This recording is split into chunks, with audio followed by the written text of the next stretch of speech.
Hi all,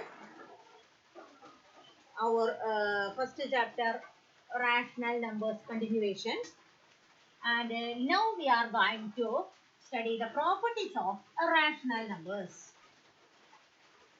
So first property is closure property. We are checking the closure property of whole numbers. Closure property of whole numbers. So first you draw this table operation numbers and remarks. First one we are going to check in addition. We know that 0 is a whole number, 5 is a whole number, and the sum 0 plus 5 equal to 5. This 5 also a whole number.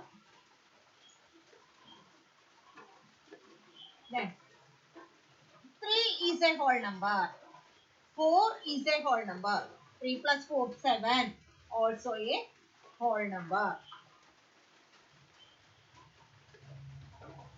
So, if we take any two whole numbers A and B, A plus B is also a whole number. That is, whole numbers are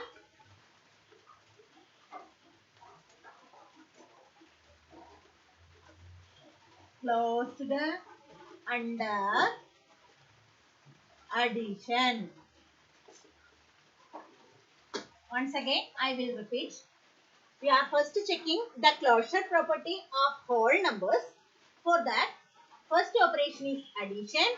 We know that 0 is a whole number, 5 is a whole number, and the sum 0 plus 5 again a whole number. And then 3 is a whole number, 4 is a whole number, 3 plus 4 that is equal to 7 is also a whole number. So we can write the general method of this property. If A and B are any two whole numbers, then A plus B is also a whole number. From this, it is clear that whole numbers are closed under addition.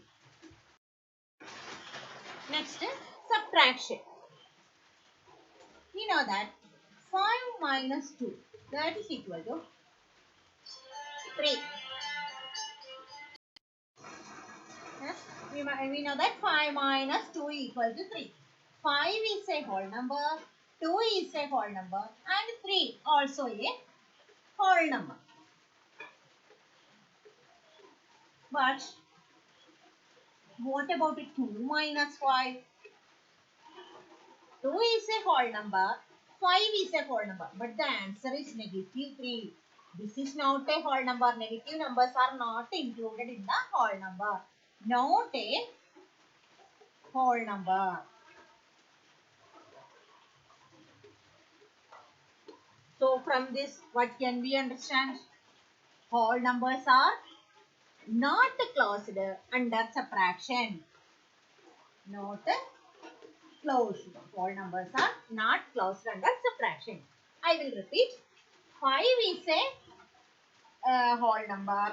2 is a whole number. Their result 5 minus 2 equal to 3 is also a whole number.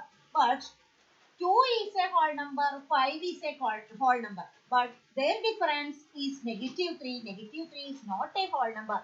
So, whole numbers are not closed under subtraction. Next, multiplication. 0 is a whole number and 3 is a whole number. The product 0 into 3, 0 is also a whole number. Then 2 is a whole number, 5 is a whole number. Their product 2 into 5, 10, also a whole number. Therefore, in general, if A and B are two whole numbers, A and B are two whole numbers, their product A into B is also a whole number. So whole numbers are closed under multiplication. Closed under multiplication.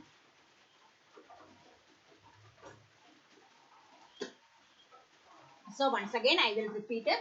In the case of multiplication, if we take any two whole numbers, the product is also a whole number. So take the case of 0 and 3. 0 into 3 equal to 0, a whole number. 2 into 5. 2 and 5 are whole numbers. Their product 10. 10 is also a whole number. So we can say that if A and B are two whole numbers, A into B, the product is also a whole number. So we can conclude that whole numbers are closed under multiplication. Next we take the operation division. So consider 5. 5 is a whole number and 8 is a whole number. And what is 5 by 8? 5 divided by 8 is 5 by 8. This is not a whole number. Therefore, what can we conclude? We can conclude that whole numbers are not closed under division. Once again, I will repeat it. 5 is a whole number. 8 is a whole number. The result 5 divided by 8, that is 5 by 8, is not a whole number. So, whole numbers are not closed under division. So, here we consider the closure property of whole numbers. So, under addition, they are closed. Under subtraction, they are not closed. Under multiplication, the whole numbers are closed. And under division, they are not closed. Next, we want to check the closure property of integers that we will continue in the next class.